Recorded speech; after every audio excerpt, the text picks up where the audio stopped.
तळोदा पुन्हा हादरलं. मोबाईल चोरीनंतर आता घरफोडी. पोलिसांना चोरट्यांचं थेट आव्हान. आयुष्यभराची कमाई लुटली. नमस्कार, आपण पाहतात परिवर्तन 24 न्यूज. तळोदा शहरातील वाढत्या चोरीच्या घटनांनी नागरिकांमध्ये भीतीचे वातावरण निर्माण झाले. अवघ्या 2 दिवसापूर्वी गुरुकृपा मोबाईल दुकानाची भिंत फोडून तब्बल 52 लाख रुपयांचे मोबाईल चोरट्यांनी लंपास केले होते. त्या घटनेचा तपास सुरू असताना आता चोरट्यांनी थेट एका घराला लक्ष्य करत पोलिसांना खुलेआम आव्हान दिले आहे.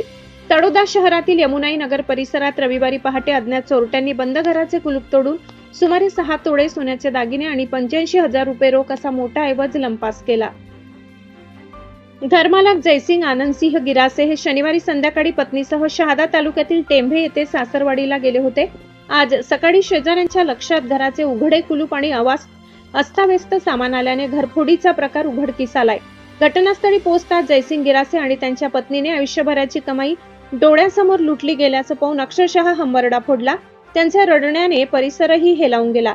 संपूर्ण घरातील 2 कपाटे, पलंग आणि सामान चोरट्यांनी उलथापालथ करून नासधूस केली.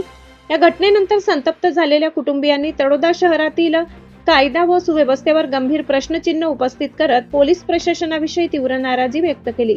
एकीकडे 52 लाखांच्या मोबाईल चोरीचा तपास सुरू असताना दुसरीकडे पुन्हा घरफोडी झाल्याने चोर पोलिसांच्या एक पाऊल पुढे आहेत का, असा प्रश्न आता नागरिक विचारू लागलेत.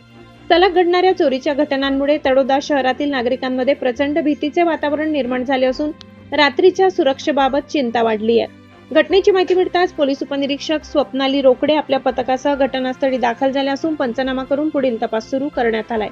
तळोद्यात सलग घडणाऱ्या मोठ्या चोरीच्या घटनांमुळे पोलिसांसमोर चोरट्यांना जेरबंद करण्याचे मोठे आव्हान उभे राहिले. आता या वाढत्या गुन्ह्यांना आळा बसणार का, की नागरिकांची भीती आणखी वाढणार, याकडे सर्वांचे लक्ष लागले. तळोद्यात सलग घडणाऱ्या मोठ्या चोरीच्या घटनांनी नागरिकांच्या सुरक्षेचा प्रश्न ऐरणीवर आलाय. चोरटी वारंवार पोलिसांना खुले आव्हान देत असताना आता केवळ तपास नव्हे तर ठोस कारवाईची अपेक्षा नागरिक व्यक्त करत आहेत. गुन्हेगारांवर कठोर कारवाई होऊन नागरिकांचा पोलिसांवरील विश्वास पुन्हा दृढ होणे आवश्यक आहे.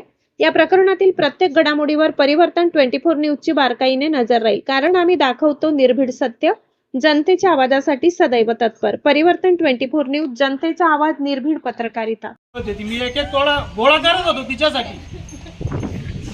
माझ्या 2 नंबरच्या पैशाने मी शेतीत गांभीर्य करून चाललेलं आहे. माझी रोख कॅश रक्कम 85,000 गेलेली आहे. मला न्याय पाहिजे.